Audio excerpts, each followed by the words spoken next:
very warm welcome here, and thank you for all being here. Dear ministers, Tobias Billström, Pekka Haavisto, Gabrielius Landsbergis, generals, members of parliament, excellent colleagues, ladies and gentlemen.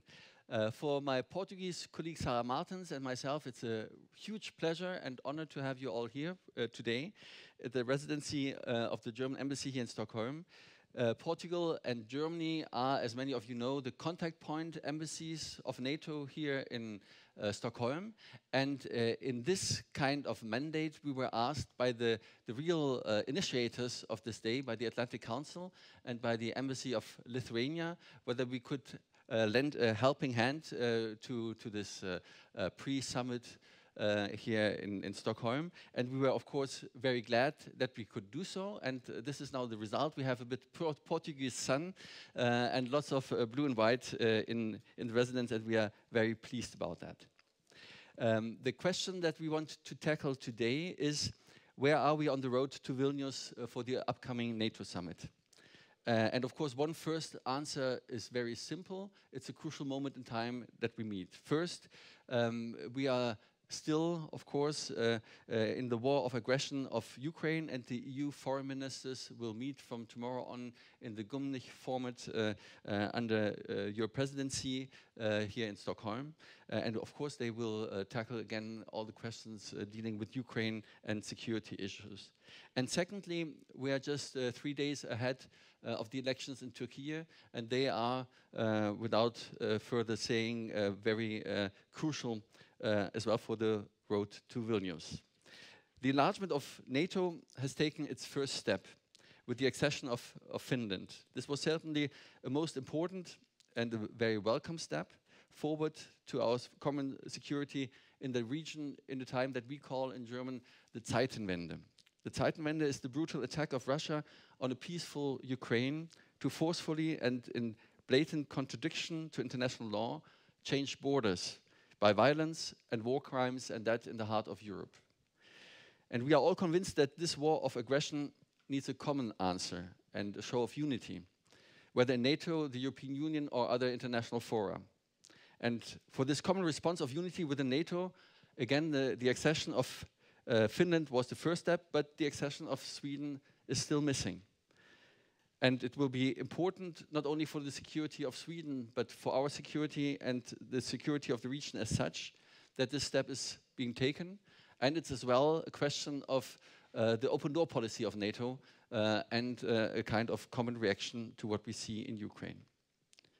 Sweden and Finland accession particularly contribute to the defense of the Baltic Sea region and the alliance's northern flank. More presence means more situational awareness, more capabilities mean more options, more regional experience means more security. And this all would be a good result for our region in that area. Sweden has as well played a very crucial role in our common response to Ukraine, especially as well at the presidency of the European Union, and we are very grateful for that. So for all those reasons, we think that the accession of Sweden is due, if not overdue. Sweden should join as soon as possible, and we cherish all your efforts that you have undertaken so far in pursuing that goal. And let's not forget the fact that your two countries are now taking the historic step of leaving neutrality or being non-aligned, and joining NATO is also a sign of confidence for this alliance and for the partners in this alliance. The trust demonstrates the strength of NATO as a defensive alliance of free states, and we are grateful for that trust. So this is our wish, our hope, our vision for the weeks to come. But now the question, where are we precisely on the way to Vilnius? On this question, we are looking forward to hearing more on the approaching summit. Therefore, I just end here and say thank you again for being here. And we thought that this kind of panel, the speakers, they don't only fill this room, and that's why we stream our coming together today. And therefore, I extend a warm welcome and herzliches Willkommen as well to those who look to us and see to us as well from a virtual audience. And now I hand over to Anna. Thank you very much for being here, for being our wonderful moderator. And again, the whole meeting here has been initiated by Atlantic Council of Anna Wieslander and the Lithuanian Embassy, and thank you for that. Thank you.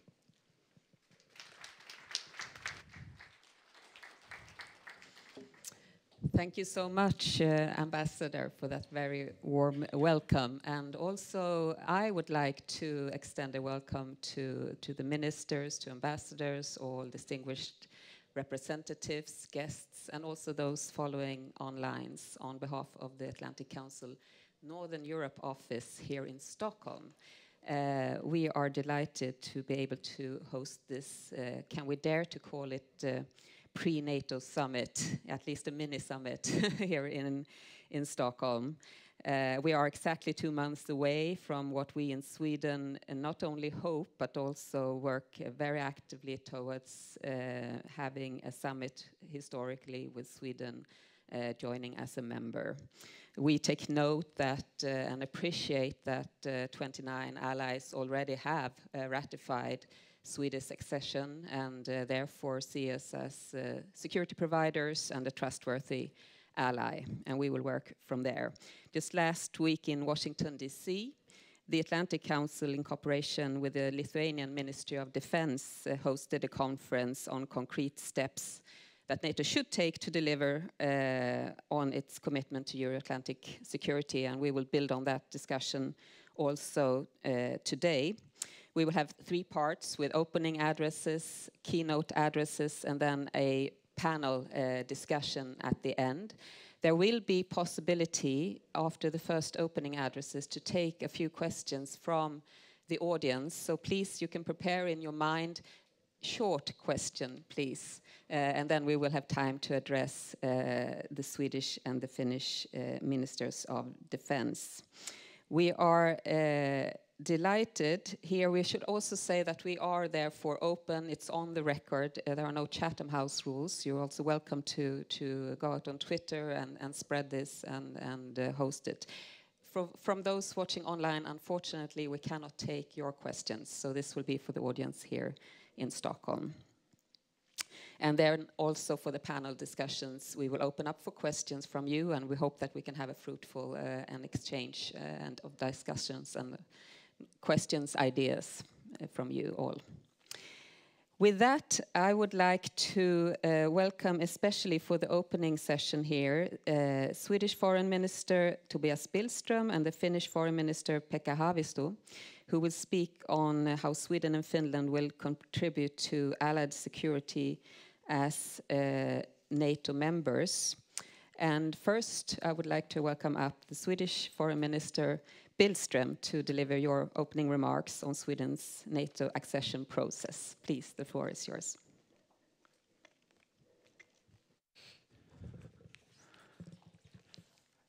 Thank you very much, Anna, och danke vielmals, Herr Botschafter Bertele, für die Einladung. Thank you very much for inviting me here today, and thank you also to all the embassies that have organized this important event. I'm delighted to be here, and especially to share the stage with my dear friend Pekka Haavisto, and also, of course, Gabrielius Landsbergis. We are well acquainted with partnering closely on all things NATO, and it is a pleasure to do so once again today. The topics I would like to talk about are the changed security landscape in Europe, Sweden's determination to join NATO before the summit in Vilnius, and how our membership will strengthen security in Northern Europe and make the alliance stronger as a whole. The starting point is, of course, Russia's war on Ukraine. There are rare moments in history when one event becomes the lens through which we view almost everything else.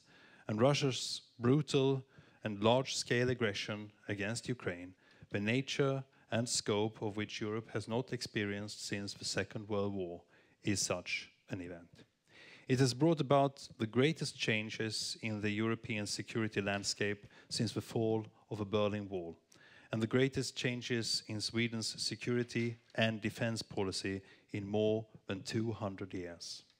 Russia has demonstrated immeasurable contempt for international law, the most fundamental principles of the UN Charter, and the value of human life.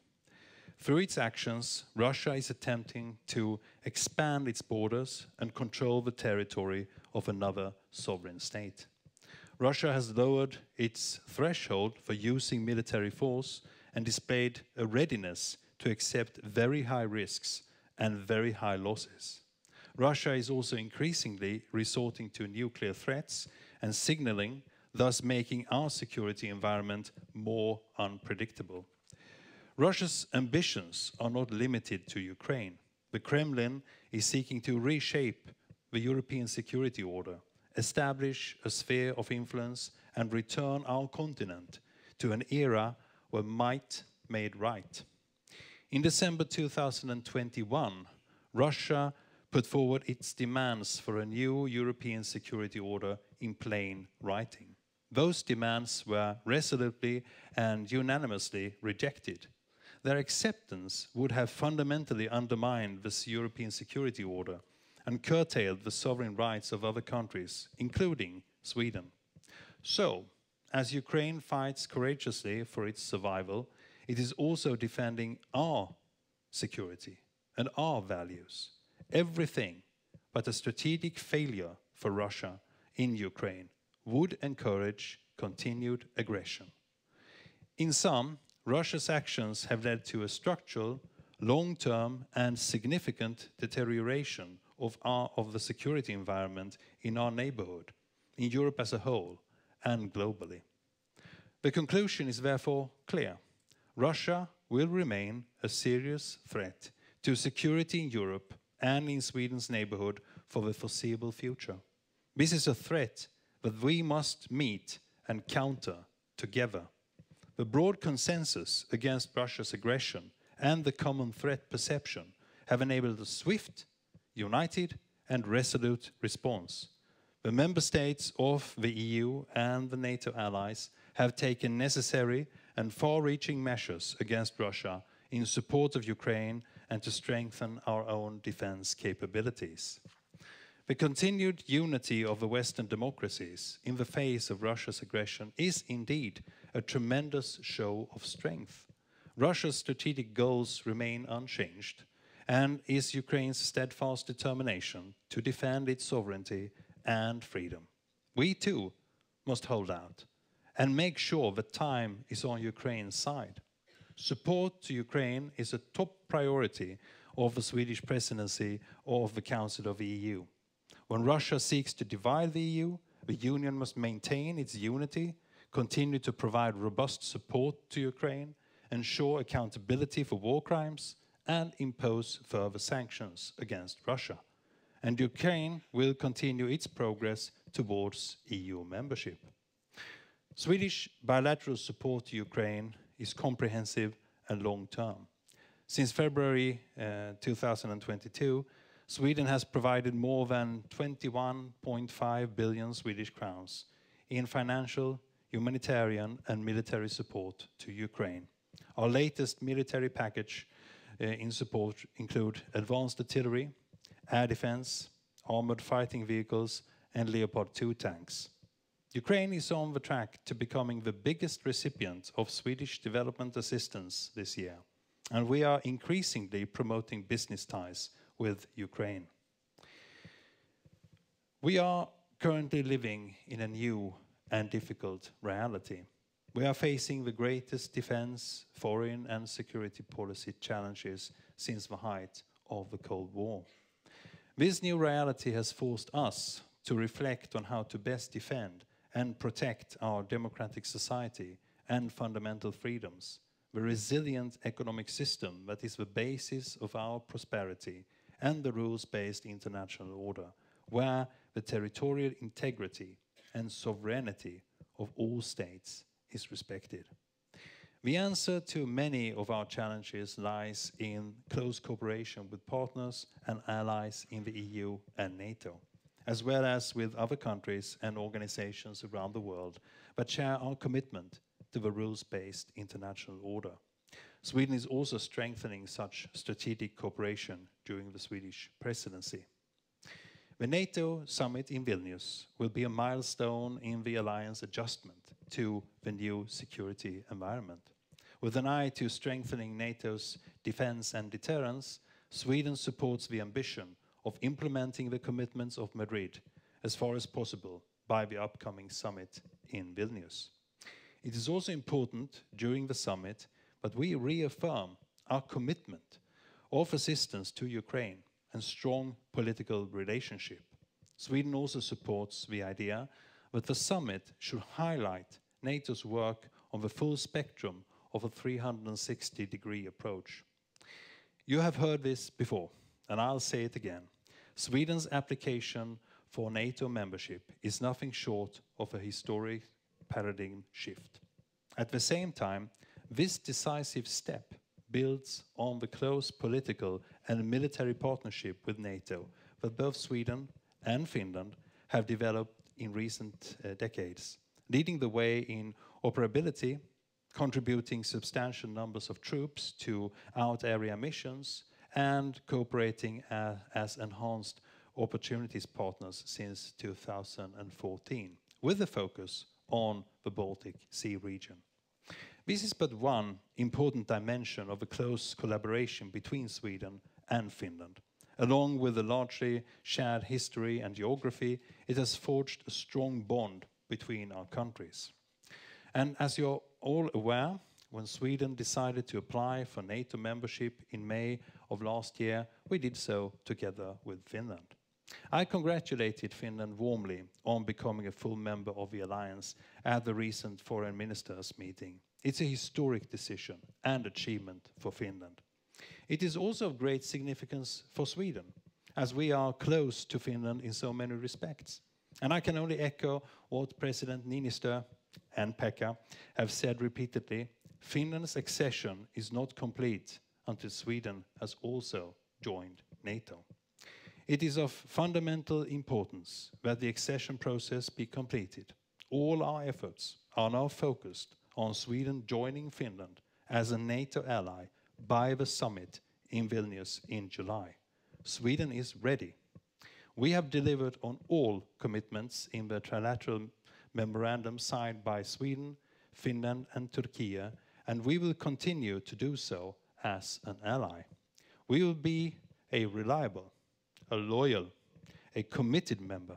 Sweden's NATO membership will strengthen our own security and that of the alliance as a whole.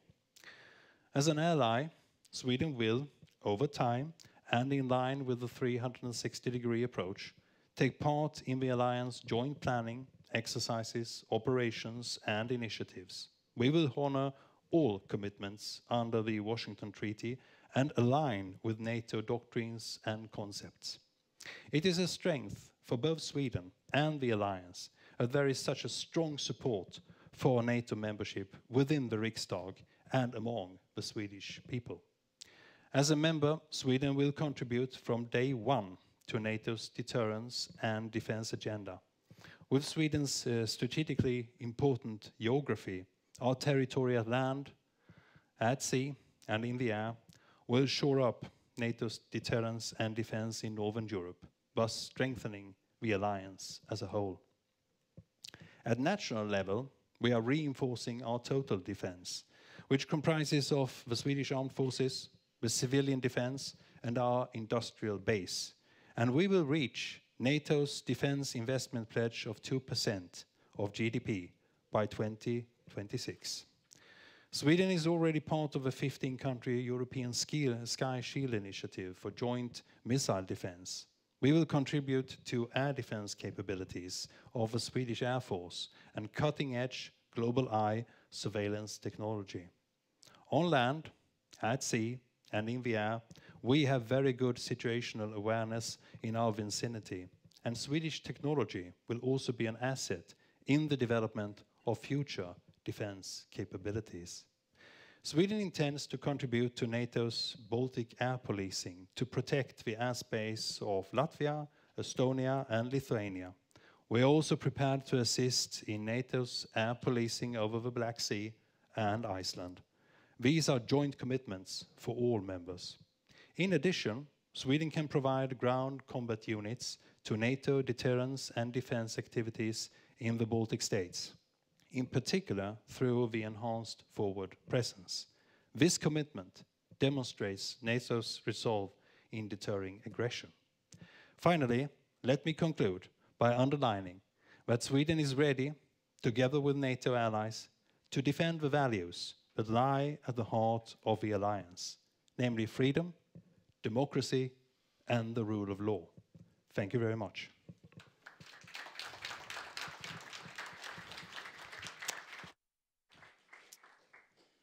Thank you so much for that, Minister Billström, for very rich expose and lots of things that we can come back to. But I would like now to give the floor to the Finnish Minister of Foreign Affairs, Pekka Haavisto, and we are also delighted to have you here.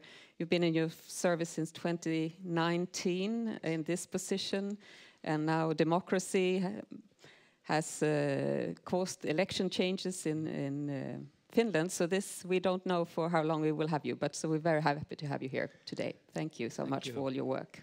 Thank you, and thank you for this opportunity of addressing this audience. Dear Tobias, dear Gabrielius, Excellencies, Ambassadors, ladies and gentlemen, thank you for the kind invitation also to our Portuguese and Lithuanian friends for organizing this timely event with Atlantic Council, and of course I want also to greet all those who are online in this meeting. Russia's war of aggression in Ukraine that started last year in February has led to major changes in the field of foreign and security policy, also in the Baltic Sea region. It's clear to us that Russia, under the current regime, will remain a threat to European security for the foreseeable future. This is also the main reason for Finland deciding to join NATO.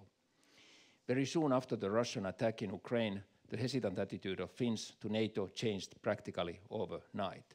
And you might remember that Finland had this very peculiar NATO option for years, I think since 2004, where we had decided that if there will happen any major security changes in our area, we might consider NATO membership. So this decision was a continuation of that thinking that we already put on the paper on our white papers 2004. Still, from the beginning, it was clear that if such a major decision, applying for a NATO membership, was to be taken, it would be best to do together with our closest partner, Sweden. Almost a year has passed since the applications were handed over. As we are on the road to the NATO summit in Vilnius, I believe both Sweden and Finland share the same goal, to have Sweden as a full member in Vilnius. We will do our utmost to support this. For Finland, the membership of Sweden in NATO is crucial. The first thing Finland did as a NATO member was to hand over the Finnish acceptance letter of Sweden to the alliance. In Vilnius, it's important to demonstrate unity and determination in the alliance, and it's crucial that Sweden is around the table. Together, NATO is stronger. We have said it many times, Finland's membership in NATO is not complete without Sweden. This is a political issue, but also a military and a practical one. The mutual links between Finland and Sweden would be highlighted in a crisis situation. For example, if the Baltic Sea was at risk, Finland's supply routes would run through Sweden. NATO has many important ongoing work strands related to collective defense. Finland will contribute to this work, but it's of utmost importance to integrate Swedish defense planning and capabilities into this work too. Defense planning in the Baltic Sea region changes with the memberships of Finland and Sweden. Two countries with established democracies, strong defense forces, and advanced military capabilities will further strengthen NATO's ability to defend Northern Europe. Therefore, it's crucial that also Sweden's membership is finalized so that they are also fully integrated to all aspects of NATO's work and planning. During the Cold War, Finland pursued a policy of neutrality. At the same time, we were determined to develop Nordic cooperation and economic convergence with Europe. In 1995, Finland and Sweden became members of the European Union. Since joining the EU for almost 3 decades ago, Finland has not been a neutral but a militarily non-aligned state. We have been NATO's partner since 1994, participated in NATO's operations in Afghanistan, Iraq and Kosovo, and developed strong military capabilities that were NATO compatible. Until spring 22, the combination of a strong national defense capability, a close NATO partnership, and a network of bilateral and multilateral defense cooperation arrangements with our partners served Finland well. Russia's invasion of Ukraine changed that equation. Ladies and gentlemen, Russia's war of aggression in Ukraine has reminded us about the importance and potential of the European Union. The EU has been able to mobilize significant military support for Ukraine and shown considerable unity. The paradox, of course, is that when you sit around the NATO ministers' table, you speak about the non-lethal aid to Ukraine. And when you sit at the EU table, you discuss about the lethal aid to Ukraine. I don't know how this can happen so, but even though the main attention in Finland has turned towards NATO over the past year, the European Union remains our most important framework and channel of influence. Finland is a strong advocate of strengthening the EU security and defense policy. We could say that the more unified and stronger the EU is, the more secure is the position of Finland and Sweden. We see the EU's security and defense cooperation as a way to bolster not only European security, but security on a global scale. Strengthening the cooperation between the EU and NATO is also extremely important. It's mutually beneficial and reinforces the Euro-Atlantic security. In the field of the EU's common security and defense policy, also the approval of the EU's strategic compass for security and defense, right after Russia's attack to Ukraine in March 2022, demonstrates the EU's growing importance as a stronger and more capable security provider. Ladies and gentlemen, President Zelensky's visit to Helsinki and meeting with the President of Finland and the Nordic Prime Ministers 3rd of May sent a strong message of unity and continued support. We all agree on practical support and the messages should be loud and clear. Our support will last as long as needed. This is our top priority. In Vilnius, the summit should deliver a robust, credible message and a plan on the long-term support and commitment. In this regard, unity between allies is key. Since February 22, Finland has approved 15 defense material packages to Ukraine with a combined value of over €1 billion. More will follow. Also, Finland recently decided to increase our contribution to the NATO's Comprehensive Assistance Package, CAP, for Ukraine by €5 million. Finally, I want to say a few words about Russia. I don't expect the war to end very soon. Although Russia attacked with a quick victory in mind, it now seems prepared for a long war. It's clear that Russia, under the current regime, remains a threat to European security for the foreseeable future. In the medium term, it's difficult to see a challenge from within the country to current regime. Russians have largely adapted to the new situation. There is no room left for voices contrasting the official truth in Russia. Extremely harsh punishments and ill treatment of prisoners have had a chilling effect. The ground is being prepared for presidential elections next year. Future for Russia looks gloomy and very unpredictable. Sanctions are weakening the economy. Industries have been mobilized to support the war effort. Standard of living is shrinking. With its hostile policies and actions, including through de facto nationalization of foreign assets, Russia is further isolating itself internationally. It has chosen the severing of ties with the West in all fronts. In these circumstances, it's important that we, the members of EU and NATO family, keep united in defending the right of all countries to sovereignty. Thank you for your attention.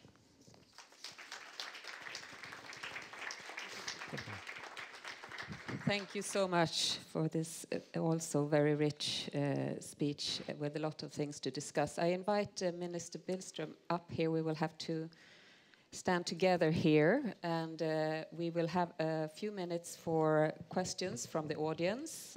We have a microphone. Eric can come with them, and if you just raise your hand, and if you would like to also tell us who you are, that's also very nice. So please, who dares to go first? Okay. We can see only cameras. Yes. Ambassador, I think you are giving the floor here. Mm. Thank you again for these speeches. And just because the topic of our being together here is as well the road to Vilnius, For you, it will be the first summit you're taking part, and hopefully for Sweden as well. So what would be, apart from the accession, parts where you would say this makes the summit a success? Would you like to start as the newest member? The newest member starts. Well, I think the unity of NATO, of course, is very crucial, and certainly the Ukraine will be one of the key topics in Vilnius summit, and I think it's very important that we come with a strong and unified message as NATO family. The second issue, of course, is the whole issue of how NATO is preparing against all kinds of aggressions that can happen here in Europe, strengthening the eastern flank, look what more we can do for the countries bordering the conflict region and so forth. I think it's very important. But then I would actually raise, maybe as my personal priority, that we should look the world around Europe as well. We should look Africa, we should look Latin America, we should look Asian issues. I very much appreciate the Indo-Pacific meeting here, which is following the Gymni, because we unfortunately, when we try to explain the situation in Ukraine and the right of Ukrainians to defend themselves and our responsibility to protect Ukraine, we very often find this kind of argument that, well, but this is a European problem, that this is not an issue of the principles, but only a European conflict. And we have to convince as many countries as possible to understand how principled this fight is. And for that reason, we also have to pay attention to other parts of the world. Well, I would associate myself with what Pekka said, especially the last part, where I think it's important to understand that we need to stand together and provide the moral basis for the war in Ukraine in explanation. After all, what is going on is nothing less than an imperial colonial attempt to subjugate Ukraine. And that is something which we should bring home to the countries of Africa and Asia, especially those of the countries of the Nordic-Baltic family, who have no experience as such of being colonial powers, but who do have in our midst the Baltic states, who have very deep understanding of what it means to be under Soviet rule. And I think that this is a very good combination. Otherwise, when we have become members, as I said in my speech, we look very much forward to participating in the planning with the 360-degree approach. And these are times when there will be a lot of planning and discussion about the future of NATO, and we look forward to participating in that with all our strength. Minister Billström, could I take then the privilege of the moderator and just ask you a little bit? You gave a strong belief or expression that Sweden will be a member by the Vilnius summit. I know you have been working very hard on this for a long time, intensified now. We have the Turkish elections coming up on Sunday. That has been mentioned by Turkey experts. That's one thing that can be important for the Swedish accession. What can you give us a bit more? What was in your mind from now on to the Vilnius summit with regard to this work? What do you think will be the important things ahead? Well, thank you very much. To start with, the basis of my confidence and the confidence of the Swedish government is, of course, the fact that at the Madrid summit we were accepted by 30 members as invitees together with Finland. There was a tick in the box. Everybody said that Sweden fulfilled all the commitments necessary. There was a trilateral memorandum signed with Turkey, to be sure, but Turkey also accepted that Sweden were given status as invitee. And it is on this platform that we will now stand when we will argue our case prior to the Vilnius summit. I'm going to devote every moment that I have as time as foreign minister from now until Vilnius to move around and talk with other governments and other foreign ministers about the Swedish case, to maintain us high on the agenda and show the good case that we have, the capabilities that we will bring to the table, the well-trained troops, the well-equipped troops, the intelligence that we have with our neighborhood, just as I mentioned in my speech. So we have high hopes prior to Vilnius that we will become members, yes. Wonderful. And with that, I see no more questions from the audience. There is one. Okay, please. That's nice. Microphone is coming. Thank you, Jan Andersson, Swedish Radio. I have a question to both of you, foreign ministers. what was your reaction when you heard yesterday the former President Donald Trump that he said that he could stop the killing in Ukraine within 1 day if he would be a president? Haavisto, please. Well, I would say that anyone who can stop the killing and get Russia to withdraw from Ukraine is welcome to try. It is our common goal, of course, to end this war.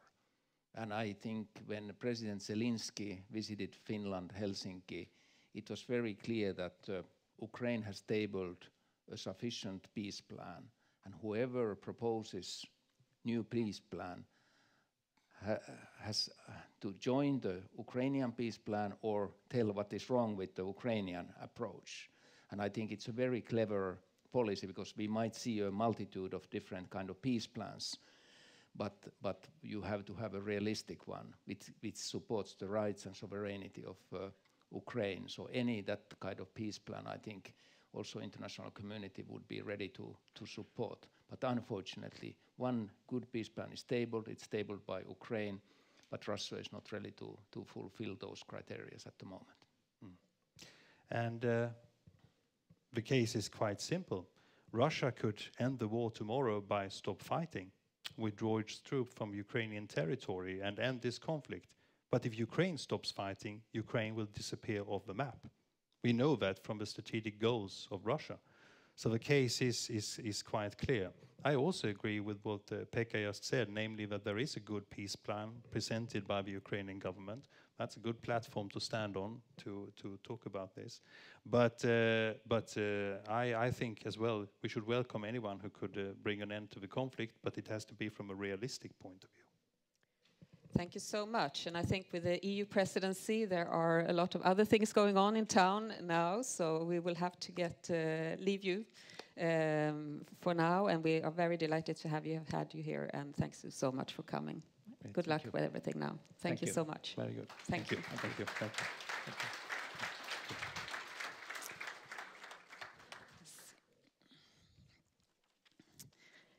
And with that, we are moving into the next session of this seminar, which will focus on the Vilnius summit. We just had the Madrid summit in June last year, where it was labeled a summit of ideas mostly. But how can we move to a summit of implementation in Vilnius of all these grand ideas and this big shift that the Madrid summit was for NATO as an organization? We will have two distinguished and honorable guests here speaking. First, Lithuanian Foreign Minister Gabrielius Landsbergis, and then we will have Major General Jörg, Deputy Assistant Secretary General for Defense and Policy Planning. But I would like first to welcome Foreign Minister Landsbergis to the floor.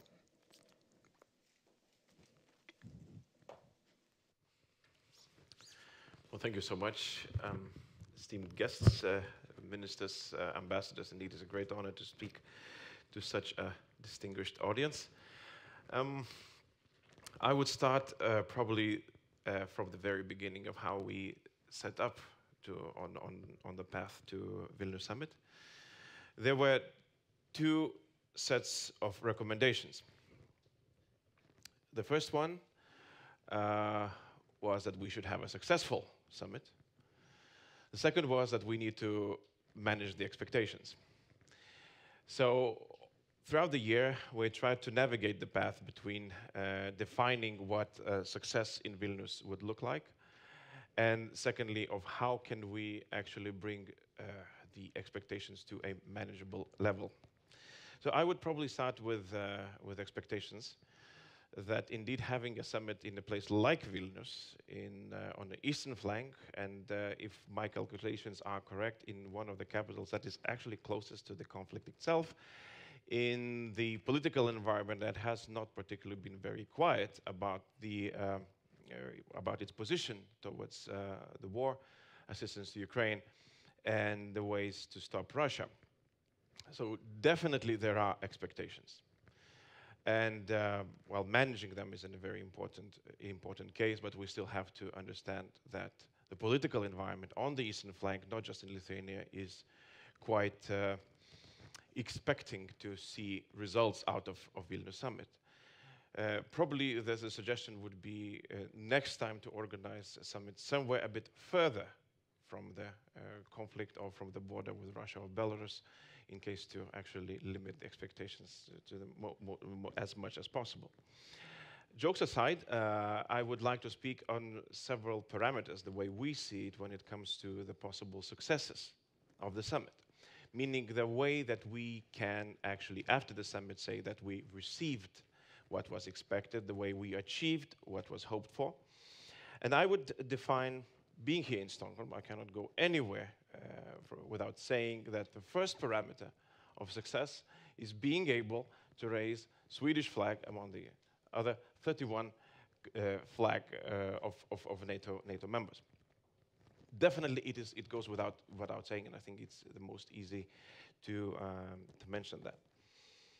Secondly, is a question of Ukraine, and not just Ukraine in the war, not about the conflict itself. I think that many things were told by my colleagues, ministers before me, but specifically about Ukraine's political path towards NATO. I think it was NATO Secretary General who said that Ukraine's application is on the table and it has to be considered. Understanding that we have to build a consensus, and the consensus is a very difficult one to build, especially on the question that is so heated as the membership itself, but we cannot avoid having question. So I would say that one of the second parameter for success in Vilnius would be we would be able to say that Ukraine is moving on its path towards NATO. Some might define it as steps further from Bucharest in 2008.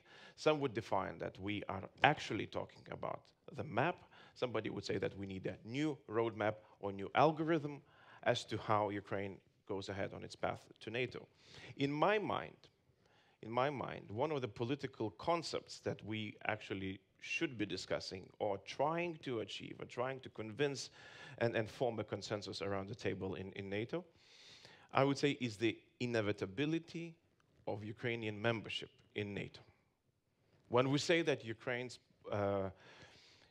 place is in the transatlantic alliance, we actually have to, in our minds, devise a path of how and when this is going to happen. Understanding that Vilnius might not be the place to present the actual plan, to present the steps, but the political understanding that it's inevitable to create a stable, secure security architecture in Europe without Ukraine in NATO probably is not going to happen. Everything else could be discussed as an interim projects, interim agreements, interim proposals that could form outside of NATO. But actually, if we are thinking about the continent and long-term security of the continent, most likely we have to admit that this is the only path forward. The next parameter of success at Vilnius is if we measure what we managed to achieve after Madrid when it comes to the security of eastern flank. First of all, I would like to start that the political environment is a little bit different now than it was a year ago. During my conversations with many of the colleagues after the war started, for many of the allies in NATO, it might have looked that the attack on NATO soil is very likely and in many cases could be imminent. And fortunately for us and for the alliance, it may have formed a political statements, it might form a political consensus as to what needs to happen if we need to meet that threat. A year passed, and I would hear a bit different approach as to where Russia is currently. Probably the reoccurring theme is that Russia apparently is not the threat as it was seen a year ago. And there I see a little bit of difference, the way we in the eastern flank perceive the threat and some of our allies in the West. I would say that the countries in the eastern flank have perceived Russia as a high threat even before the war, when the war started, and exactly the same way a year after the war started. That means that our assessment, a threat assessment, is high and rather stable. While it's not always the case when our friends are assessing the Russian threat. But we should take into account very specific facts. That even though it appears that Russia is not the power that it presented itself to be, it's still an extremely formidable opponent on our eastern flank. Being able to rebuild its forces, having a very low concern when it comes to a life of its personnel in the army, being able to mobilize huge amounts of troops in Ukraine and elsewhere. Therefore, I think that our commitments to defending of the eastern flank need to be not revised, but actually met to and implemented as they were promised in Madrid summit. Few specific words when it comes to Baltic states and Lithuania itself. I've mentioned that having a summit in Lithuania is a good opportunity to have quite high expectations, but also a good opportunity to remind about the specific of geography of our region. And it appears that in some cases it needs to be reminded that Lithuania, together with Poland, form a very specific geographic area in the whole alliance. It's called Suwalki Gap. It's a territory between Belarus and Kaliningrad, which is 90 kilometers wide, and which is of strategic importance if we're talking about the defense of the Baltic countries.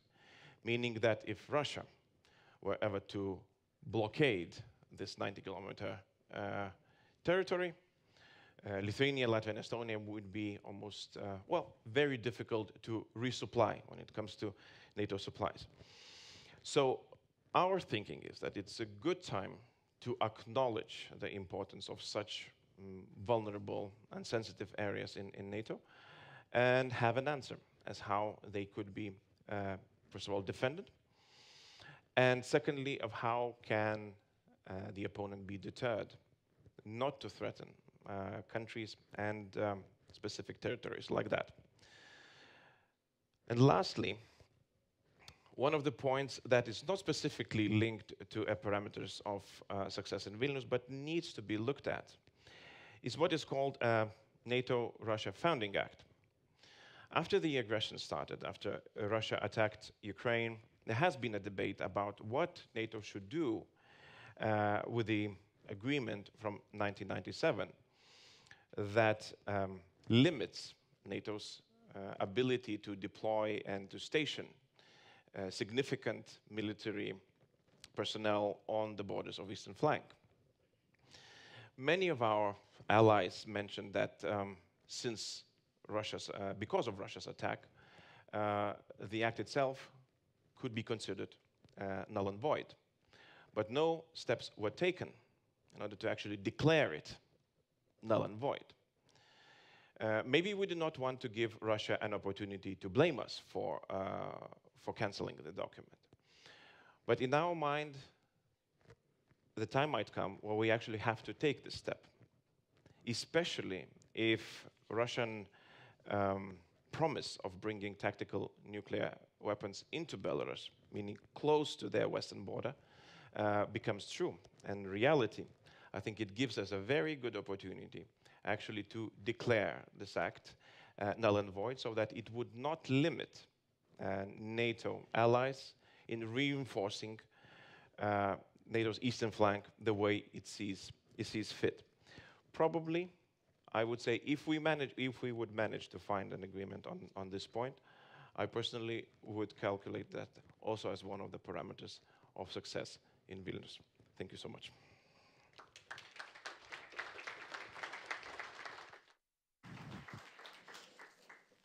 Thank you so much. A lot of rather concrete things that we can measure you against. We will be back in mid-July then to see what results we have. We wish you all the best for this challenging task.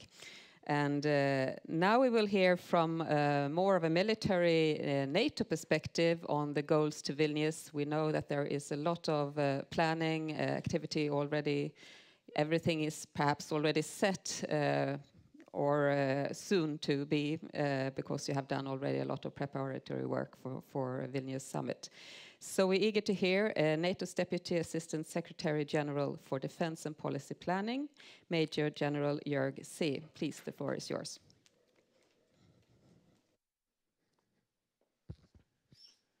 So thank you very much for the opportunity to talk to you and to be here. It's not that easy to follow three ministers, to be honest. It's not mine. Maybe sometimes it happens, that's true. And actually I should have said got dark maybe at the beginning. The fact, I think, that NATO has another summit this year, actually it's almost a yearly summit, I think is testimony to the importance of the alliance in times like these when Euro-Atlantic area is no longer at peace. And this sentence is, by the way, one of the key sentences in the new strategic concept. I think it's also testimony to an alliance that stands up for its key values of democracy, individual liberty, and the rule of law. And this was mentioned before, it's an opportunity to speak with one voice and to convey clear messages. I'm delighted, of course, that Finland has joined the alliance, and I hope to see Sweden become a member in the near future. Sometimes I've been asked, my answer would have been yesterday, ideally, even before. So we're just eager to see that. Finnish and Swedish membership is strengthening the alliance politically and militarily, this was said, strengthening not only the northern flank, strengthening also, was mentioned, the 360-degree approach. I'll come back to that a bit more in detail. Having the Nordic nations, having the Baltic area actually as one community is helpful for everybody, not only in this region, but also for NATO in itself. Ukraine was mentioned already, so I'm not getting again into Ukraine, but what I want to say, clearly this was the steer for changing our security environment and for changing our actions and reactions to that. And the SecGen is very clear by saying that the support to Ukraine as long as it takes. I think it cannot be more clear. And with Minister Landsbergis, I think clearly, and I think it was the second parameter, one of the key themes also for Vilnius, again, to convey that kind of message. More practically, coming from the shop where I am in terms of defense policy and planning, I think one of the big takeaways for us is that high-intensity warfare is back in Europe. And we are entering actually this in a period of time where global competition is reality.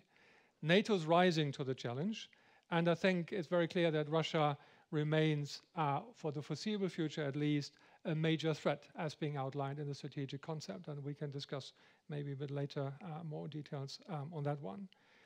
NATO continues to strengthen the baseline for deterrence and defense in the light of that new environment. And as Anna has said, Madrid was the summit where we put this plan together, so the conceptual steps. I tried to quickly run you through 8 elements, so bear with me, but I try to be short. It's a long list of things we have just ahead of us. Keep it short, posture. This is how we are on the ground, at sea, in the air. Allies have clearly increased their presence. We have already 8 so-called multinational battle groups in place, ready to be scaled up for brigade level when and where required, one of the key themes. And this needs to be exercised, not only on land, it's cross-domain, and I think this already is a significant step into the right direction. More importantly, the plans. Our highest military commander, so Secreary in Mons, he just delivered a big package combining plans, command and control, together, including ideas plans how to get the forces into the right shape. These plans go back to a concept we have already had in place in 2021, then triggered again to accelerate the timetable in 2022. And this whole thing has been delivered 18 months before it was initially due. I think this is a significant step taken by our military colleagues. And the new plans clearly will put us in a situation where we can even better deter and defend. where we can send clearer and better signals to defense industry as a baseline for getting our capabilities right and ready to adapt them over time as well. Third one, command and control. Sounds a bit technical, but it isn't. Without having the tool, without having the idea and a clear organization and process in place, how to command and control forces, it doesn't work. This is about headquarters on the NATO side. This is about headquarters on the national side. So a lot of things that need to be done here. And it's also related to resources, to staffing, to communications, to digitalization. So a lot of things that need to be set up in this regard. Fourth, maybe one of the key elements, if not all 8 are key elements, the forces.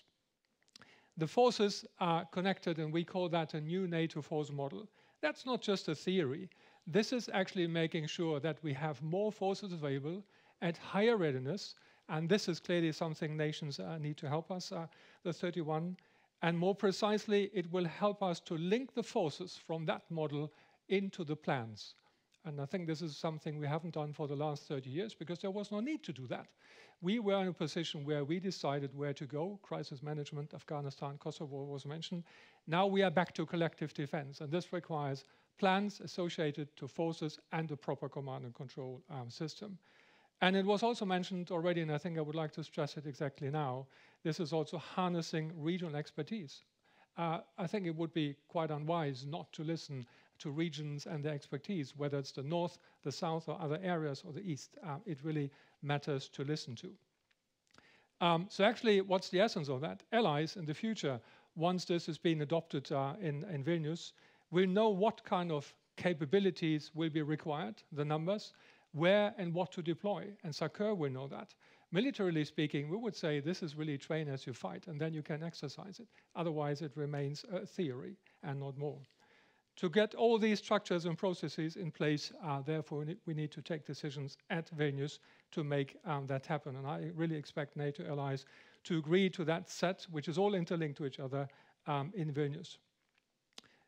Also part of it is looking into nuclear deterrence, which is part of the alliance. NATO remains a nuclear alliance, and particularly the part of looking into what does it mean in terms of coherence between conventional and nuclear deterrence, something we need to be look at very closely.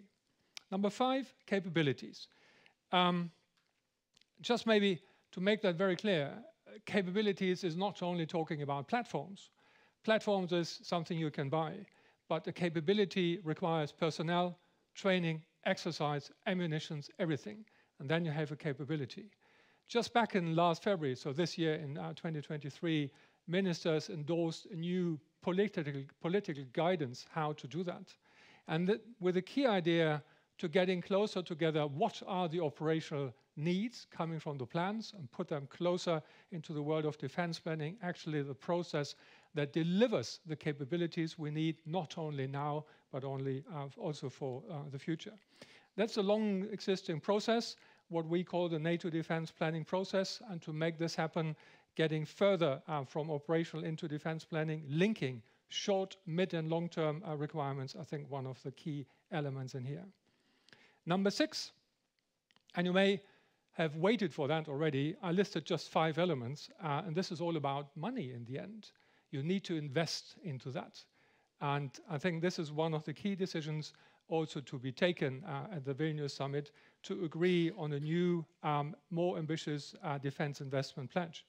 Discussions have just started, so let's see where we'll end. But I think the expectation is very clear, and the need is very clear, that 2% in the future of the GDP should be a minimum. And we should need it now. This should not be related to another 10 years pathway. So the list I provided is a bit like, why is that so necessary? It's a bit like saying, if the risks increase, the insurance premium increases as well. Because all of that is only, let's say, doable with the money, with the investment. And the investment is then, by the way, very much connected to industry. And 18 months ago, personally, I would never expected to have so many people around the table, ministers, talking about industry. Now we recognize that industry is the key to that, because they need to deliver what we need in the short term, mid and long term. Therefore, they need clear planning on the spending side. They need sustainable funding. Otherwise, they wouldn't sign a contract. That's totally normal. So looking into that even more deeply now in NATO as the organization that can set the demand as well as set standards for things, I think that's one of the key issues we also need to take decisions on in Vilnius. It's a long journey, clearly, because that's new for us to do it in that way, but I think clearly a role for NATO in here. Number 7, getting closer to the end, enablement. Also quite technical, you may say.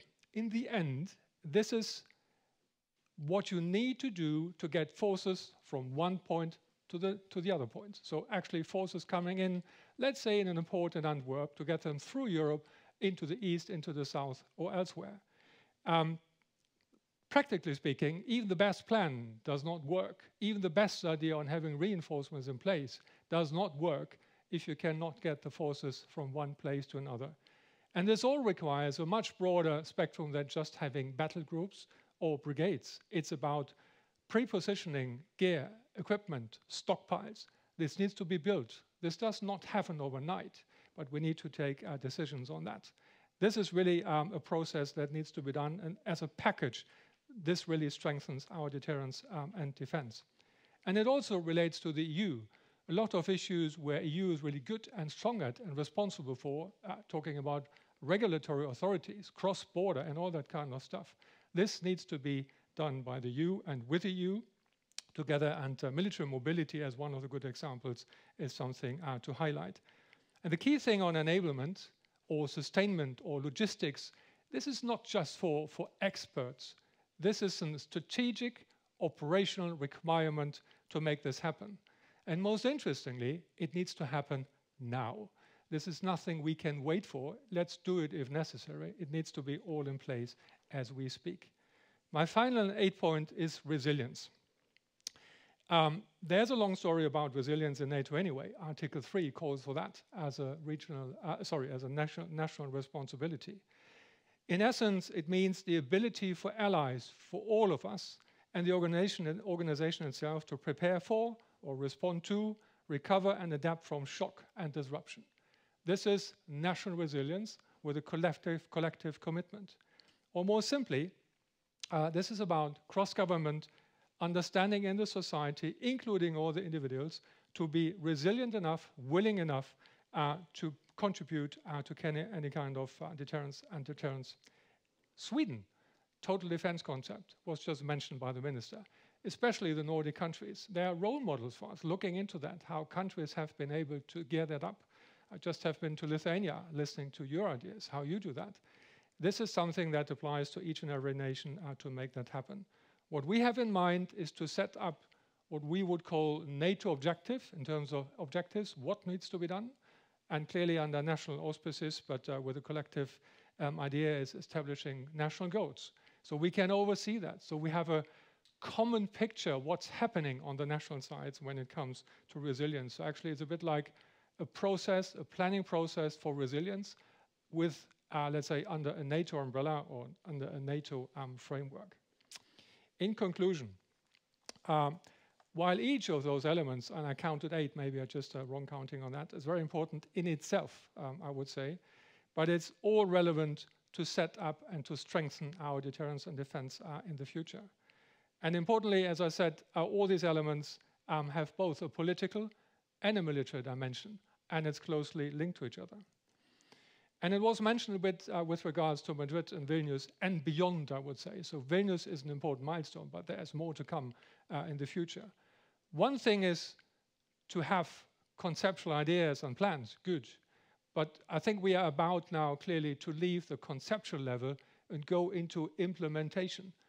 Do it. Let's face it. Let's invest.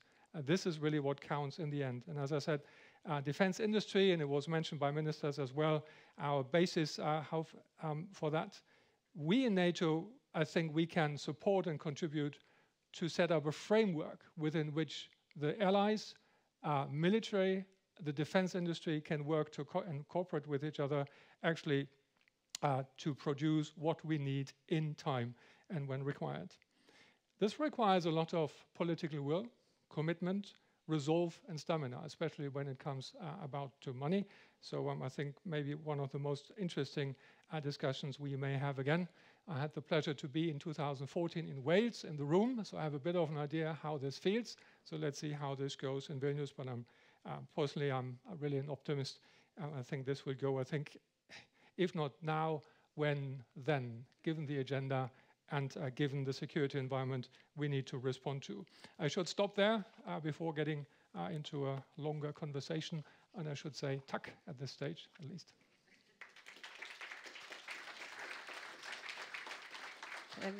So we are now moving into the panel session. We're doing a little bit of refurnishing. And I'm organizing. So yes, please, I'll invite up here for the panel session, and General C has agreed to join us as well. We're very happy about that. We will move into now and talk a bit more about how Sweden is preparing for its NATO accession. And as we heard the previous speaker underlining, NATO is a military alliance, of course, but it's a military alliance with both a military and not least a very important political side as well, an organization. And therefore, we look forward to getting these two perspectives. I would like to start with Lieutenant General Mikael Claesson, who is Chief of Defense Staff at the Swedish Armed Forces and very much engaged in this. And if you look a little bit weak, we're just finishing today, I think, the largest military exercise, Aurora 2023, that Sweden has conducted since 1989. So congratulations on that as well. And we look forward to hearing your perspectives. Thank you very much, Your Excellencies, dear ladies and gentlemen. After Aurora 23, I do not feel weak, I feel stronger. I wanted to base my intervention on two main headlines, which would be settings and process. And I'm not claiming at all that this will be a very fun story, but it will hopefully be informative in many ways. I will start by saying and addressing the settings that we actually started the journey of strengthening defense in 2015 with the defense bill taken by the parliament in 2015. And I'm not going to dwell on whether that was enough or whether it made us enough strong, etc., but it started off a journey, and it was a 180-degree turn in terms of the focus of the armed forces, going back to national defense, focusing on the regional settings and the challenges exposed and represented by Russia's aggression. We have also in our luggage 25 years of partnership, as you well know, and partnership is both a blessing and a curse. A blessing in the sense that we have got acquainted to working side by side with NATO, both in operations and, of course, in terms of reaching interoperability goals and many other objectives as well. A curse on the fact that it might foster complacency, and that there is a major risk that we would believe that, okay, partnership is almost as being a full member, which is not, of course. So we need to be quite aware of that factor. However, we have, as you all know, a very close and near relationship with many NATO countries fostering military cooperation, which is also based on let's say, NATO standards and NATO doctrine by all means. We do possess a small but a quite professional military organization, a robust and competent organization, which is also underpinned by, as was mentioned by ministers, a very robust industrial base. And moreover, I would also like to point out what is maybe a Nordic, but definitely a Swedish feature, namely the power of innovation. That there is a clear culture in our country that would probably, in my view, be a clear contribution to taking the alliance also quite a few steps into the future and being accompanied by innovation and new technologies. Looking into a little bit more what we are actually doing, and this is the boring part. For obvious reasons, we are pursuing the steps that is assigned to us by NATO, led by the Allied Command Transformation, and performed by the Accession and Integration Working Group, covering 10 functional areas that we are working on deliberately and very thoroughly. And we had an evaluation done by SACT a few weeks ago, and the result was very positive.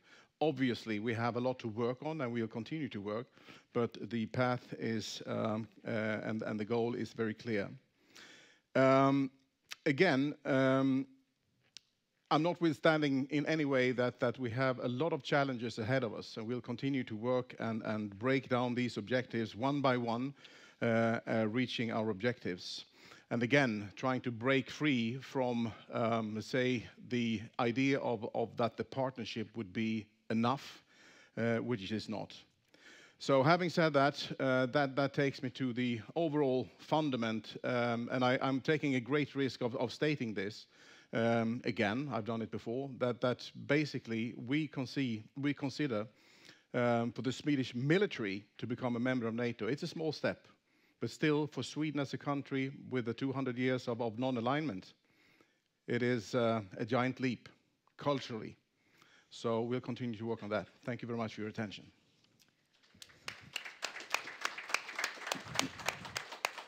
Thank you so much, and that's quite a bridge over to the more political side here, the big leap that Sweden is preparing for, and I'm happy to have with us here Ditte Ignell, who is Deputy Head of the Security Policy Department at the Swedish Ministry for Foreign Affairs.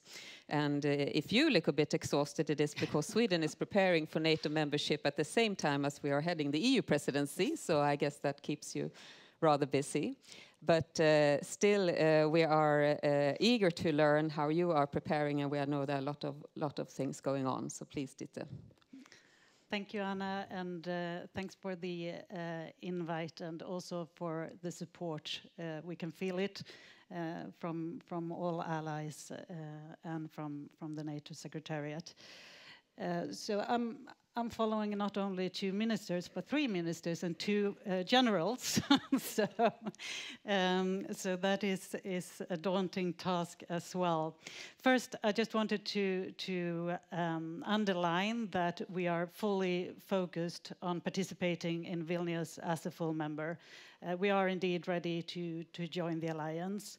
And as stated by our Foreign Minister Billström, we continue our dialogue with Turkey, with Hungary, as well as with other allies on the importance of completing the NATO accession for our security, but also for that of the alliance. We have prepared for our own ratification with the Swedish Riksdags's approval of Swedish NATO membership in March. The necessary domestic legal requirements for accession are in place. So when all allies have ratified, the Swedish government will take the final decision. We are also taking steps to ensure that our coming NATO membership will be an integrated part of our security and defense policy. It is indeed a historic shift, and this will also shape the Swedish security policy doctrine to come. This is, among other areas, discussed in the Defense Commission right now. And with all Nordic and Baltic countries in NATO, we also have new opportunities to strengthen security in the Baltic Sea region. In parallel, we are defining our identity as NATO member.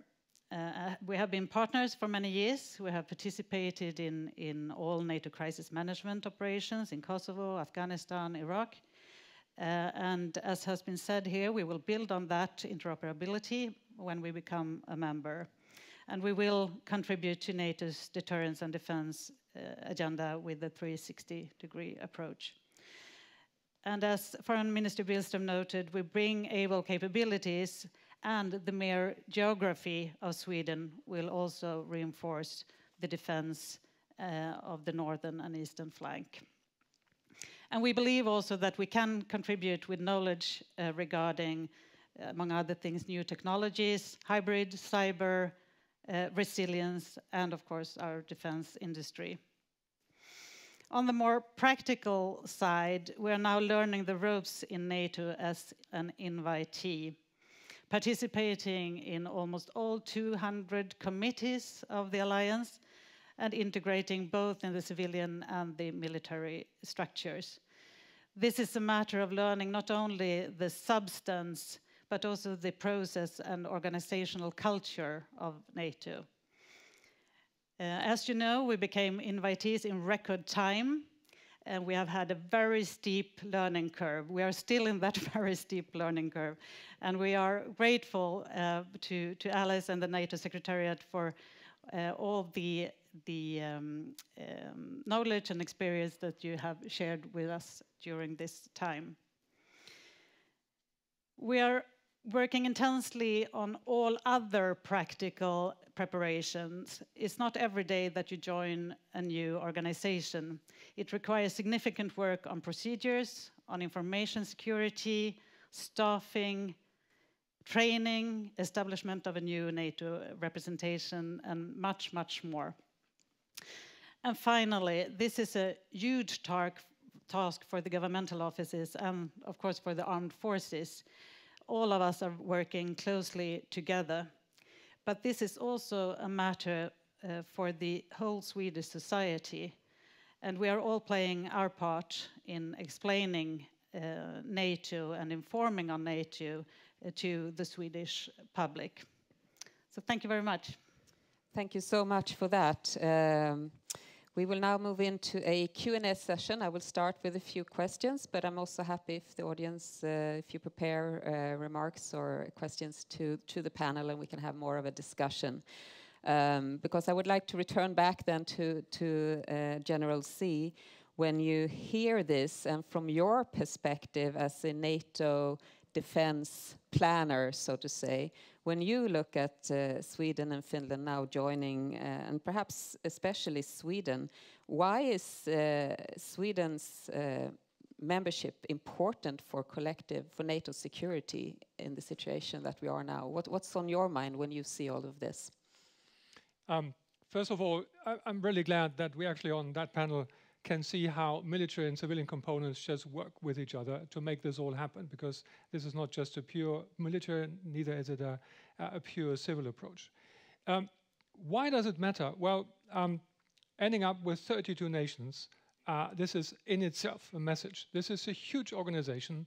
If you translate that into money, into capabilities, into geography, into what we are responsible for when it comes to security, I think this is really in itself a huge message. When you more specifically look into the north, it's quite obvious. A map would help. I'm a military, so John, my colleague on the right side, sometimes map makes things easy, because then you see you have a united area. There's nothing in between anymore. It closing the gaps to the Baltics via Poland. It looks to the Northern Atlantic. It looks to Iceland, UK. It's actually making this geography one geography for NATO. And there's a difference whether you plan for elements in geography or whether you plan and can plan for the whole. And if you then have in the planning process even, let's say, not only the geography, but also the plan, the forces, the capabilities, all joined up in an integrated manner, being streamlined in our processes, this is beneficial for the alliance as such. And of course, if I have a strong northern area, based on your expertise, what we can build upon, this is in itself another strengthening the overall deterrence and defense for NATO. And it's also beneficial either for the East or for the South. I'm normally quite restrained on these directions because NATO has a full approach, a 360-degree approach. And these bits and pieces are connected to each other. They should and they cannot be isolated. So there's a whole list of beneficiaries. Why this matters that Sweden, now Finland has joined, why we have a united, cohesive area, both for civil thinking, for military planning, to make this all happen, to keep our world, and especially the NATO responsibility, to make this more secure and safer for all of us. If I can switch that perspective around and start from the bottom up, so to say, Sweden and Finland since 2015 have deepened our defense cooperation to the extent that there we have actually planned together, even for war, joint forces, etc.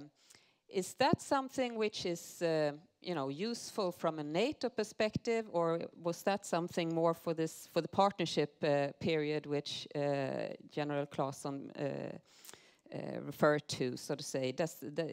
Are these kind of bilateral close relations are they useful to NATO when you look at the defense planning?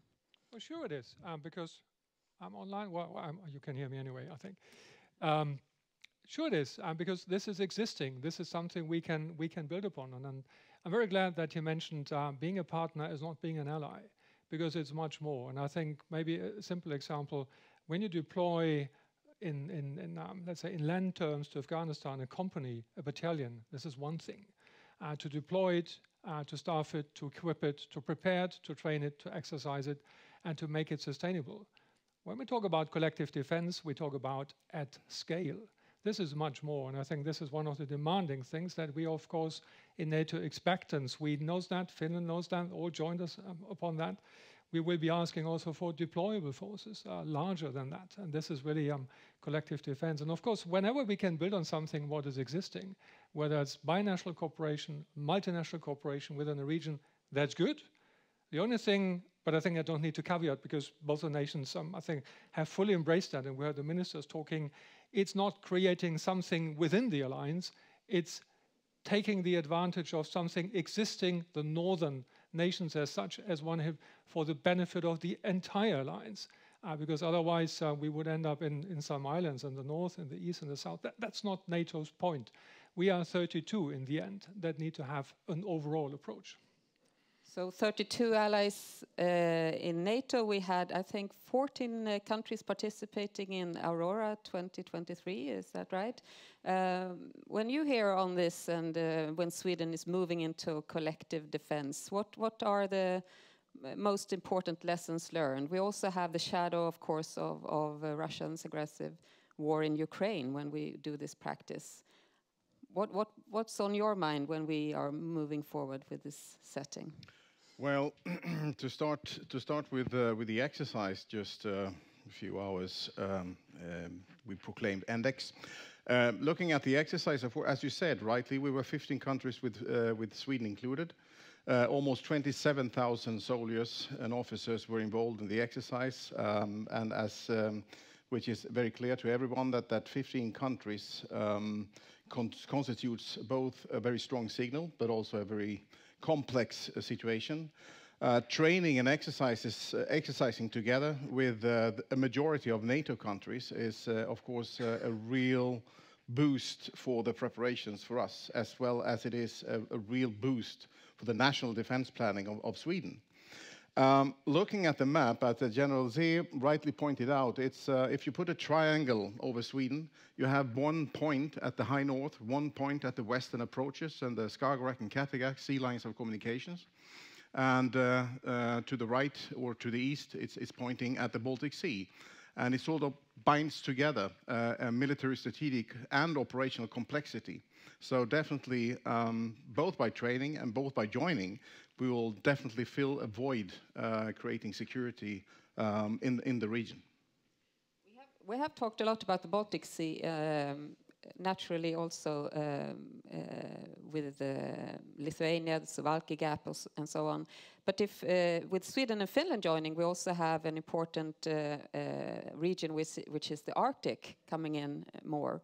Can you say something about that and how Sweden, Finland is looking at the Arctic and contributing there to security through NATO membership? Certainly, and based on the very same way of reasoning. And I'm also very frustrated of not having a map. I love maps.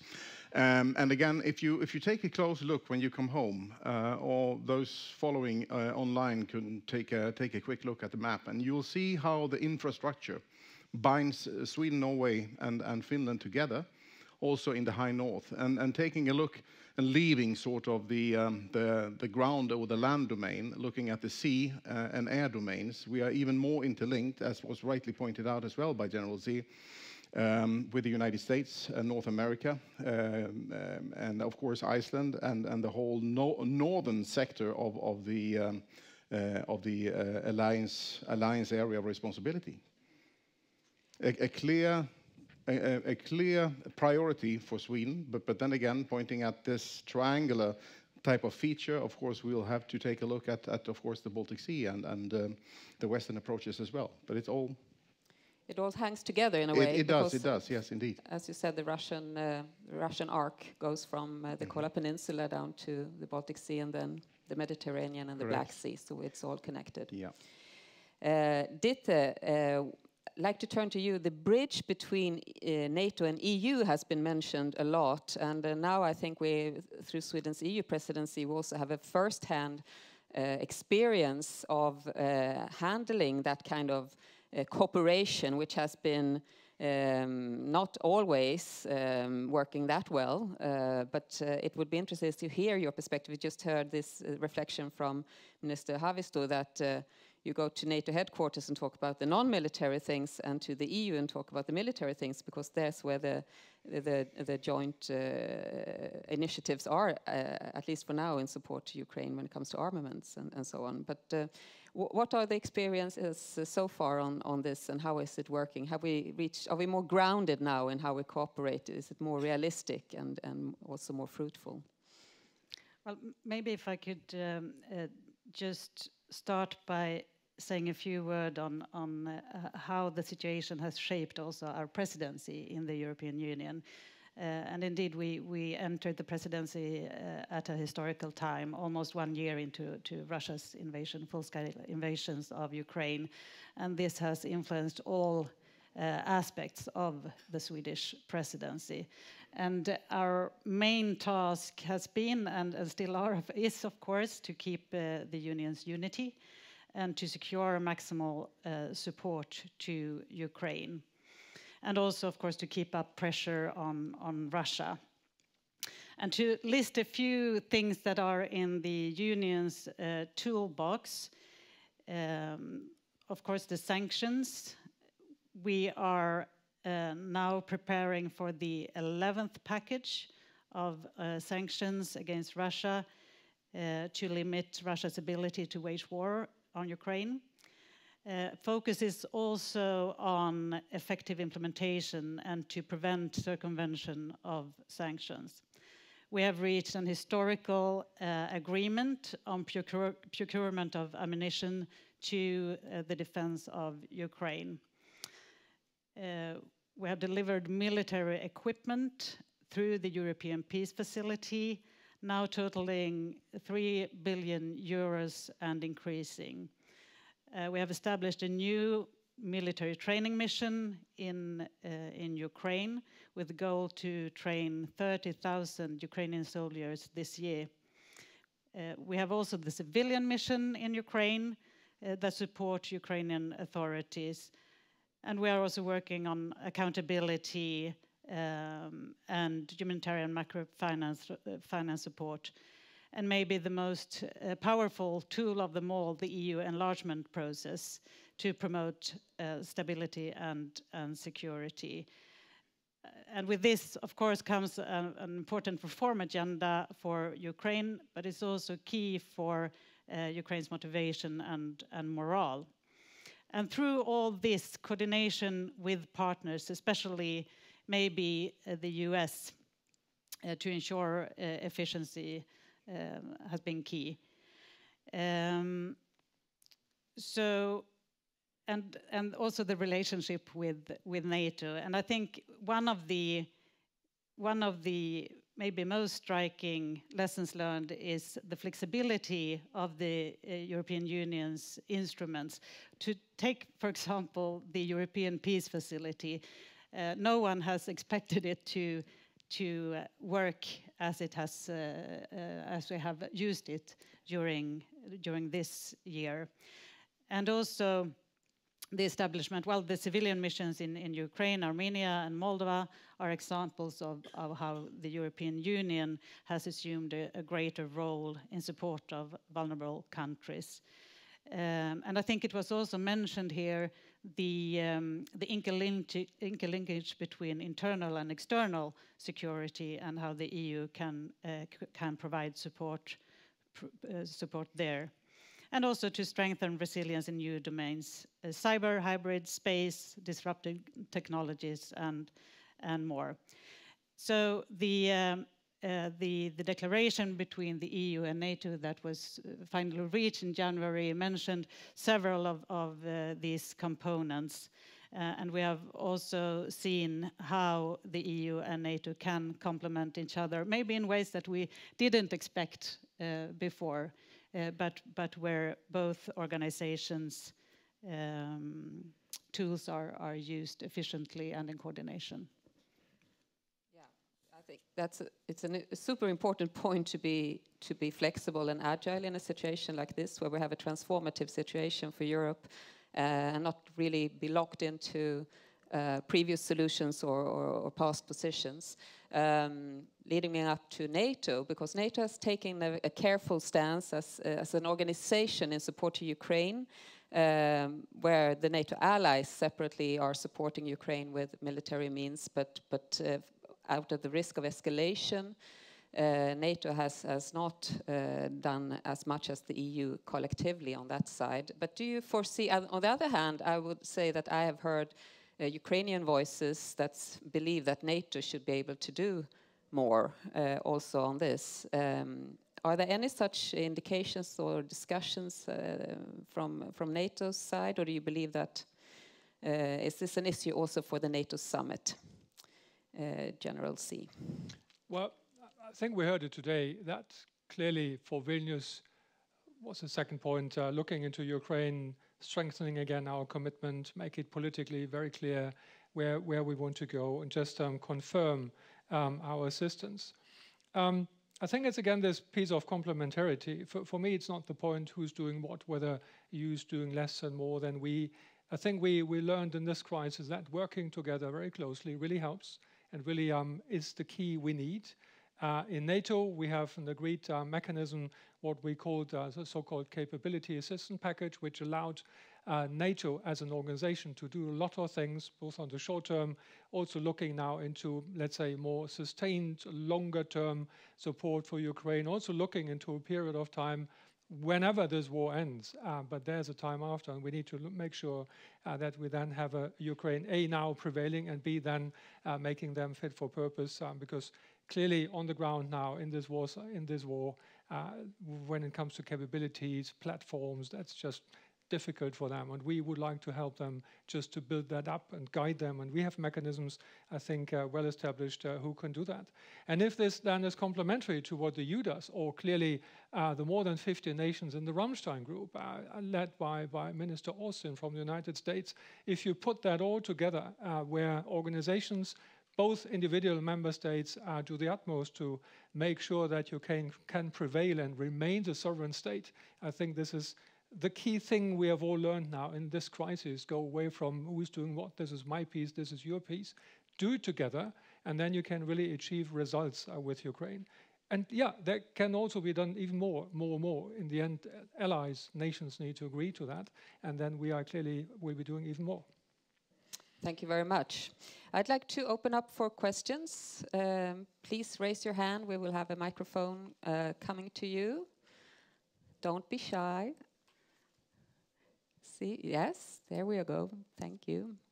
Yeah, thank you very much indeed, and thank you for this wonderful panel and this wonderful event. My name is Thomas Luck. I'm Ambassador of Estonia. So we have spoken here very widely about the security issues, kind of hard security issues, geopolitical implications, but there is another battlefield. I think no one touched this. That's information field. And I think of Putin's yesterday's, 2 days ago, his statement, where he's saying, I don't quote him, I don't know precisely, but basically Russia is fighting, let's put it, collective West, if not NATO. So, but I think this is very important to make clear really, who is behind this war? And attribution in this case is very simple because Putin announced that he is behind this war. But still, from a point of view of outreach to third countries, I think with this disinformation issue is also very important to pass right messages to third countries in order to have a global condemnation of Russian war of aggression. So any point how we should do, what we should do about it? Thank you. Thank you so much. Anyone who wants to jump in on the disinformation? It's also interesting with the West being very tough on sanctions, but then you have a group of countries that are sometimes accused of sitting on the fence and not really jumping into this war or waiting a bit, looking to see if they can hedge perhaps and not taking a stance. Do we have an obligation there also when it comes to not disinformation, but information and getting out there and not seeing that those kind of forces can make the West lose? Please, you want to start? Happy to start very quickly, and I'm grateful for that question, Ambassador. And I should have mentioned that maybe at the end. Vilnius is not only a summit, and not only Vilnius is a summit, but there's another one coming across next year already. What is always the common element is to convey in our communications unity and resolve, and to be very clear what has happened, what is ongoing, what are the strategic goals, and to make that also clear to other areas and to other countries across the world. We know that we have countries across the world who have a bit of a different perception. Sometimes, personally speaking, I don't know why, but I think this just makes us always very clear that we need to uphold that kind of united communications, making clear why this happens. And as it was said really very well by the ministers, I think it was the Swedish one saying, Putin could stop this war now. Ukraine cannot do that. This would be the end of Ukraine. And I think this in itself makes it very clear where we are. And the second piece on that, quick one, is the whole debate of Russia. Reconstitution was already triggered a bit in the debate. I think the Secretary was also very clear on that. We should not underestimate Russia, not for now, not for the future. Nobody knows really how long it might take for any kind of reconstitution, and we know how Putin acts. This was also said. The common element, and this is now really coming as a defense policy and planning guy, we need to act now, we need to take decisions now, to put us in an even better place than we had been before for whatever happens in the next round. So this is this sense of urgency, including, let's say, call a spade, where we need to be very clear and very resolved on, and I think this would help. Please.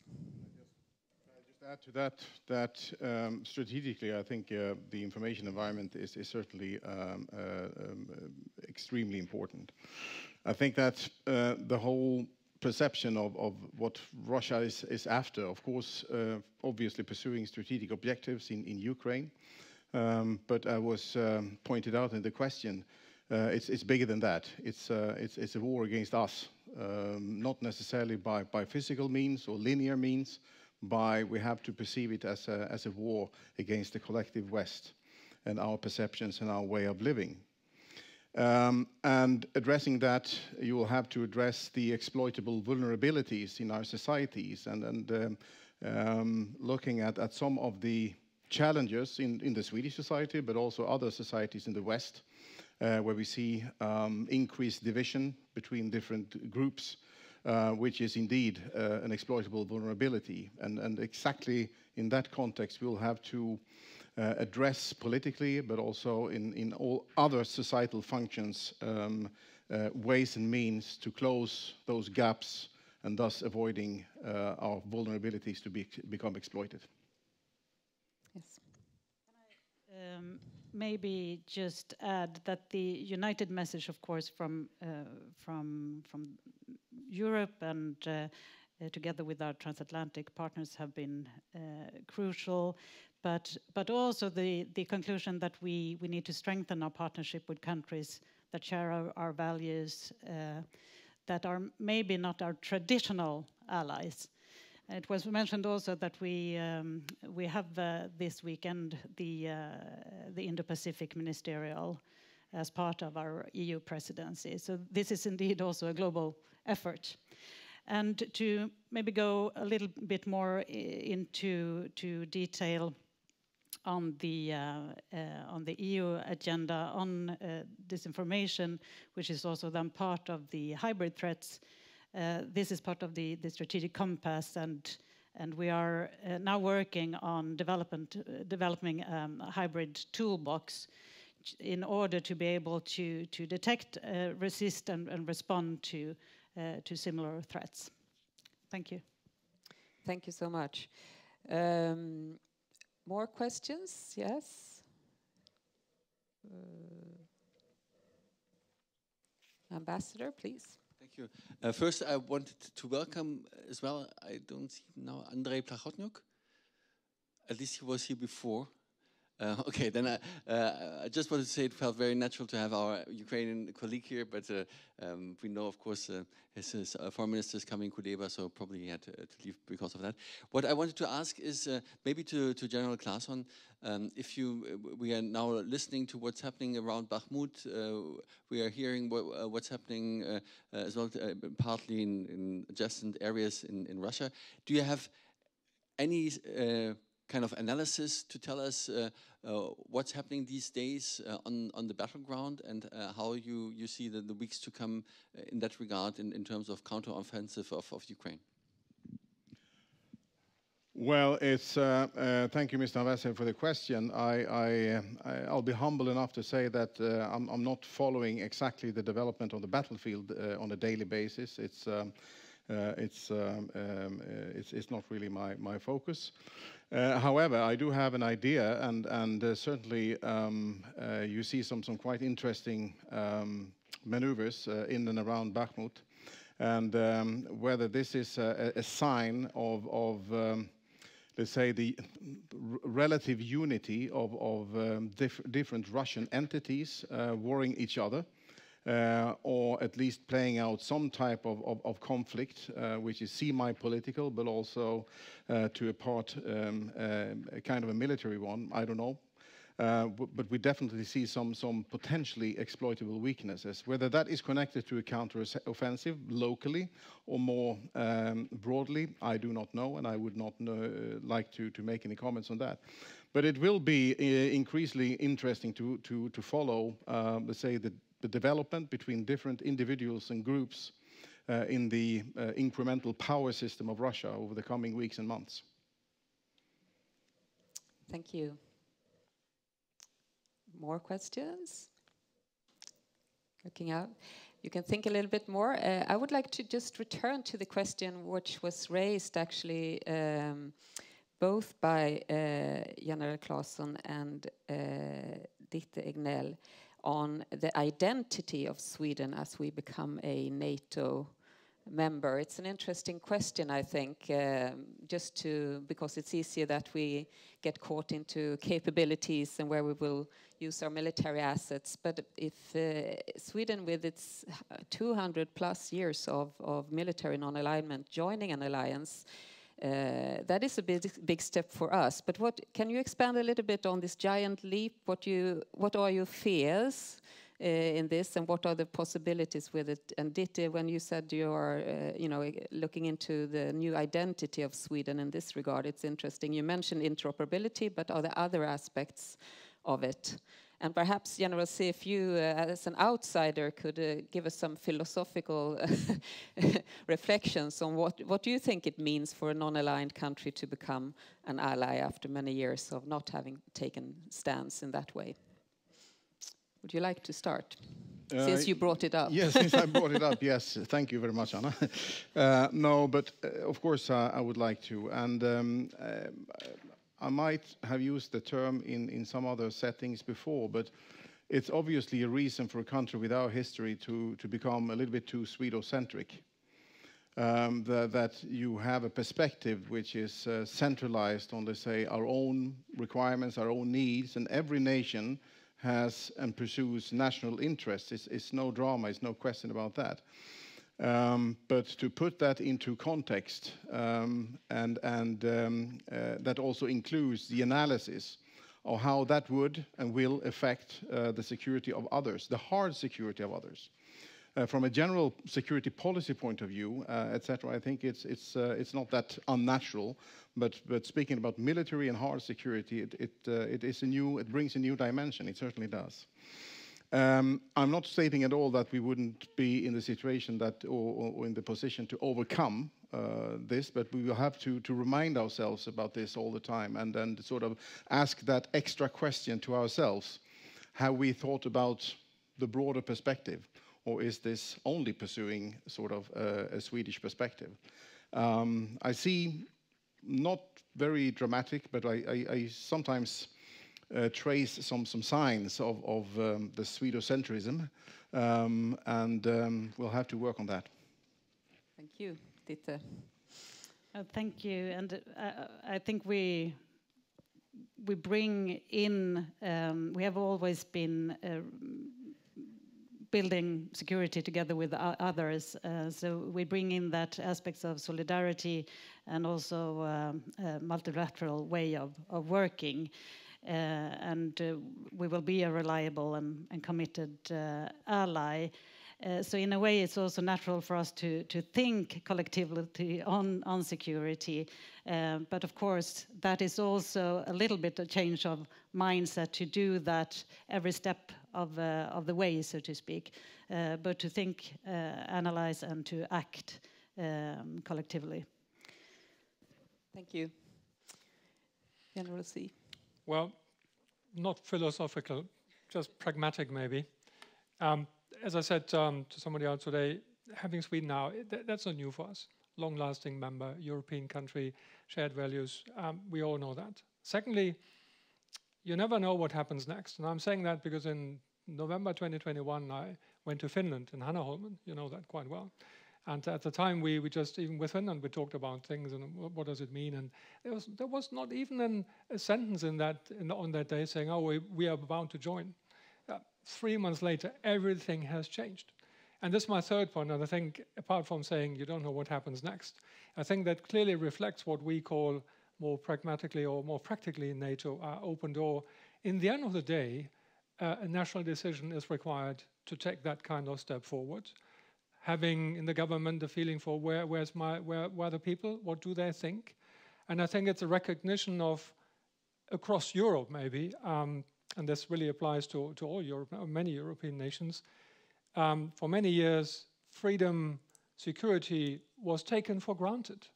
And what we did in NATO or the EU in terms of their missions, operations, was usually mostly far away. Well, the Western Balkans already quite close, but somehow a bit more far away. So we were not affected. I was not affected as a citizen, as a person back home. I think now we have realized across Europe that's not only very close, it starts affecting us when it comes to security, dependence on energy. Energy security is not only an economical issue, it's also a security issue for ourselves. And I think all these three elements together brought us and brought you, obviously, into a position to take a sovereign decision. We want to do that. Thank you so much. It's time to round up. I'm looking out again, last chance, if there are any more questions. Otherwise, I think we have touched upon a range of issues spanning from Sweden all the way to the Indo-Pacific, actually. We will have Asian partners joining NATO also at the summit in Vilnius. And that's an increasingly important aspect of the alliance life as well. So with this, I would like to, I started, I think, already by thanking the German, Lithuanian and Portuguese embassies for making this conference together with us possible.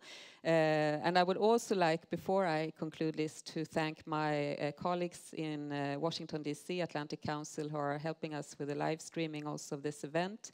And then I would also like us all to also thank Eric Adamson, my colleague here in Stockholm, who has been really having a key role in making this happen. So with that, I turn back to thanking also the panelists. Wonderful to have you here today. Thank you for coming, sharing your perspectives. And we all, yes, I will hand over to Ambassador of Lithuania for the final remarks. Thank you so much. Thank you. Well, don't be afraid, I will not be making speeches and insights for half an hour or so. After, as it was said, 3 ministers, 2 generals, and major experts from the Ministry of Foreign Affairs of Sweden have spoken. Therefore, I just would say that yes, we have different political situation now. One was before, 24th of February, another we have now, and in Europe we have big scale war with a front line of 2,000 kilometers. We have our European security architecture ruined, completely ruined, and this compels us to think fast. There is a Russian saying that to ruin is much easier than to build. Unfortunately, it is so, but we should be quick in finding ways how to rebuild our European security architecture. And of course, I cannot say my minister told everything. I'm just his soldier, you know. So for the first time I speak to him, but I'm convinced that to rebuild or to build a new European security architecture without Ukraine will be impossible. We'll just have kind of a pause before another calamity starts. So that's it. Another thing, just I would like to thank Atlantic Council very much. I would like to thank Joachim, German ambassador, Sarah, Portuguese ambassador, thank you. You know that Germany and Portugal, they are contact point, NATO contact point embassies here in Stockholm. I do, of course, thank you, and I thank my colleagues from Lithuanian embassy in making this possible, and of course the August public that I see here. It's just a pleasure to have you, to see you, and hopefully we successfully will march towards Vilnius NATO summit. Thank you.